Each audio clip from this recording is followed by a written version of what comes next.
Suling emas. Jilid 3 bagian 11. Kuiseng menggigit bibirnya, lalu berkata, kau lihatlah baik-baik. Inilah ilmu silat itu. Ia lalu bersilat dengan gerakan lambat, dan memang ia mainkan ilmu silat Pat Sian Kun Hoat dengan tangan kosong, akan tetapi jelas bahwa gerakan-gerakan ini diperuntukkan senjata pedang. Sebetulnya ilmu silat ini ada 60 jurus banyaknya. Akan tetapi, ketika Kuiseng menerima petunjuk dari Bu Ke Xiansu, si manusia dewa, ia hanya meringkasnya menjadi seperempatnya saja, jadi hanya 16 jurus inti yang sudah meliputi seluruhnya dan mencakup semua gerak kembang atau gerak pancingan, gerak serangan atau gerak pertahanan. Setelah memainkan 16 jurus itu, Kuiseng berhenti dan memandang kepada Lucian sambil berkata, nah, inilah ilmu silatku yang hendak kuajarkan kepadamu, Lucian. Sudahkah kau memperhatikan gerakannya? Harap kau coba latih, mana yang kurang jelas akan kuberi penjelasan. Ah, kau membohongi aku? Lucian berseru marah. Ilmu silat macam itu saja, dilihat dari gerakannya jauh kalah lihai daripada Pat Mo Kiam Hoat ciptaan ayah. Mana bisa kau kalahkan aku dengan ilmu itu? Kuiseng, aku tahu, setelah kau tidak bisa mendapatkan cintaku, kau hendak membalasnya dengan menyuguhkan ilmu silat pasaran untuk menghinaku. Gemas hati Kuiseng, dan perih perasaannya. Gadis ini terlalu kejam kepada orang yang tidak menjadi pilihan hatinya. Lucian, siapa membohongimu? Ketika aku menghadapimu dahulu, aku tidak menggunakan ilmu lain kecuali ini. Aku tidak percaya. Coba kau sekarang jatuhkan aku dengan ilmu itu. Baiklah, biar kugunakan ini sebagai pedang. Kuiseng mengambil sebuah ranting pohon yang berada di tempat itu. Kau mulailah dan lihat baik-baik, aku hanya akan menggunakan Pat Sian Kun. Lucian mencabut pedangnya, lalu menerjang dengan gerakan kilat, memainkan jurus berbahaya dari ilmu pedang ciptaan ayahnya, yaitu Pat Mo Kiam Hoat, ilmu pedang 8 iblis, yang memang diciptakan untuk menghadapi Pat Sian Kun, ilmu silat 8 dewa. Melihat pedang nona itu berkelebat menusuk ke arah dadanya dengan kecepatan luar biasa, Kuiseng menggeser kakinya ke kiri, lalu ranting di tangan kanannya melayang dari samping menempel pedang dari atas dan menekan pedang lawan itu ke bawah disertai tenaga sinkang. Pedang Lucian tertekan dan tertempel seakan-akan berakar pada ranting itu.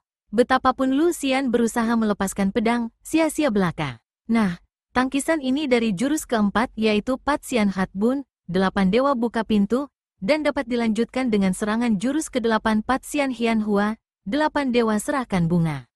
Pedang menyambar sesuka hati, boleh memilih sasaran, akan tetapi untuk contoh aku hanya menyerang bahu.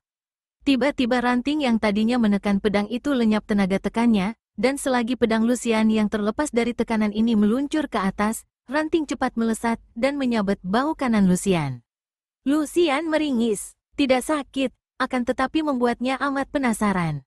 Coba hadapi ini, teriaknya dan pedangnya membuat lingkaran-lingkaran lebar. Dari dalam lingkaran itu, ujung pedang menyambar-nyambar laksana burung Garuda mencari mangsa, mengancam tubuh bagian atas dari lawan.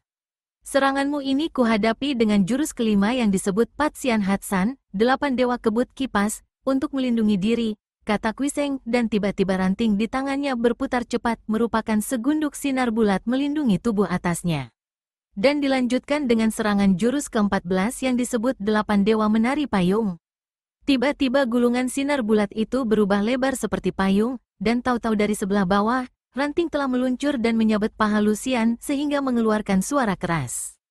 Kalau saja ranting itu merupakan pedang, tentu putus paha gadis itu. Aduh, Lucian menjerit karena pahanya yang disabet terasa pedas dan sakit. Kuiseng, kau kurang ajar. Maaf, bukan maksudku menyakitimu.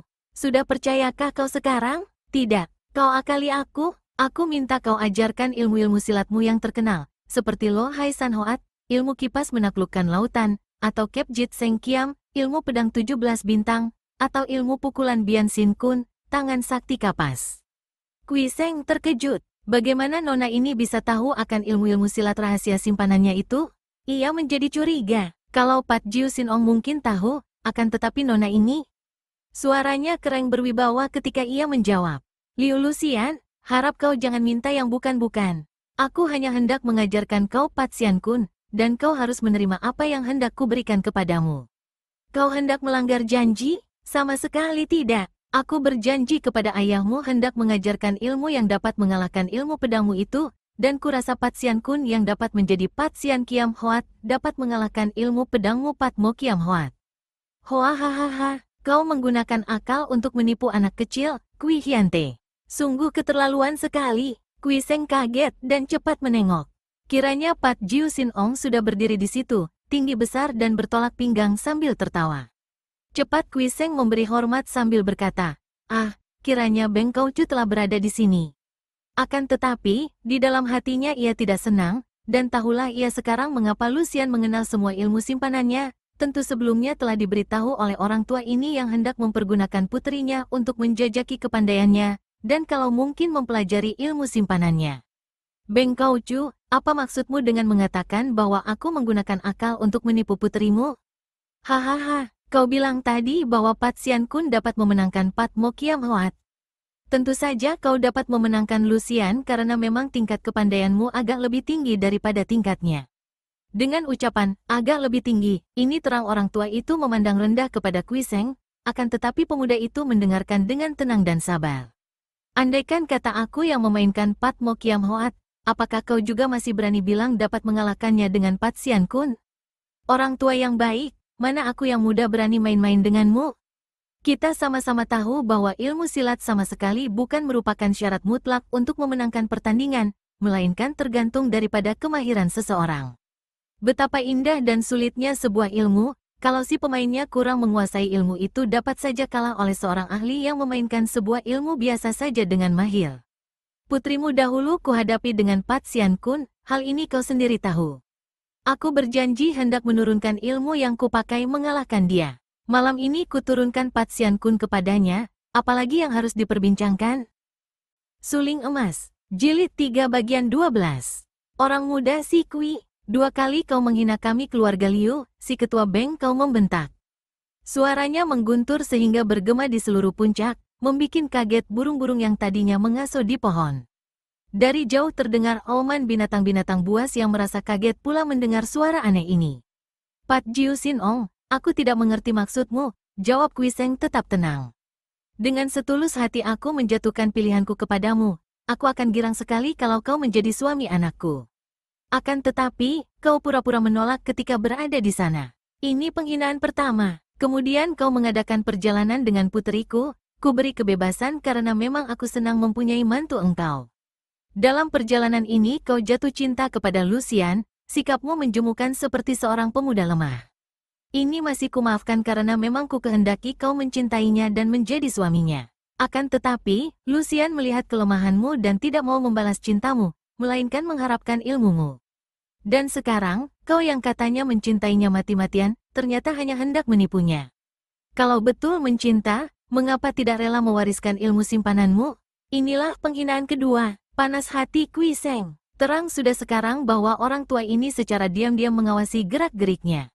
Ia menjadi malu sekali mengingat akan kebodohan dan kelemahannya. Akan tetapi, orang tua ini terang berlaku curang dan tak tahu malu. Pat Jiu Sin Ong, sama kepala lain otak, sama dada lain hati. Kau menganggap aku menipu. Aku menganggap kau dan puterimu yang hendak mendesakku, dan bahkan kau hendak menggunakan rasa hatiku yang murni terhadap puterimu untuk memuaskan nafsu tamakmu akan ilmu silat. Tidak, Beng Kaucu, aku tetap dengan pendirianku, karena Pat Sian Kun yang mengalahkan Pat Mo Kun yang dipergunakan puterimu, maka sekarang aku hanya dapat menurunkan Pat Sian Kun saja. Sing, tanpa diduga kilat menyambar. Kiranya kilat itu keluar dari pedang di tangan Pat Jiu Sin Ong yang telah dihunusnya secara cepat sekali sehingga seperti main sulap saja, tahu-tahu di tangannya sudah ada sebatang pedang yang kemilau. Inilah Beng Kong Kiam, pedang sinar terang, yang sudah puluhan tahun menemani tokoh ini merantau sampai jauh ke barat, pedang yang minum entah berapa banyaknya darah manusia. Kalau begitu, kau cobalah hadapi Pat Mo Kiam dengan Pat Sian Kiam, teriaknya. Terkejutlah Kui Seng. Menghadapi seorang tokoh seperti Pat Jiu Sin Ong, bukanlah hal main-main, karena berarti merupakan pertempuran hidup mati yang makan waktu panjang. Pat Jiu Sin Ong pernah bertanding selama 2 hari 2 malam melawan Ban Pilocia dan berkesudahan seri, tiada yang kalah atau menang. Ini saja sudah membuktikan betapa hebatnya kepandaian kakek ini. Dan sekarang kakek ini mengajak ia bertanding pedang. Kui Seng tidak mempunyai pedang. Biasanya ia menggunakan suling sebagai pengganti pedang, akan tetapi sulingnya tidak ada lagi. Namun, Kuiseng adalah seorang pemuda gemblengan yang telah memiliki batin yang kuat sekali. Kalau baru-baru ini batinnya tergoncang dan lemah oleh asmara, hal ini tidaklah aneh karena ia masih muda, tentu saja menghadapi Dewi Asmara ia tidak akan kuat bertahan. Dengan sikap tenang, Kuiseng mengambil ranting yang tadi ia lepaskan di atas tanah, lalu menghadapi kakek itu sambil berkata, Pat Jiu Sinong, aku tidak mempunyai senjata lainnya selain ini. Kalau kau bertekad hendak memaksaku, silakan. Hahaha, Kuiseng. Coba kau keluarkan Pat Sian Kun yang kau agung-agungkan itu menghadapi Pat Mo Kun.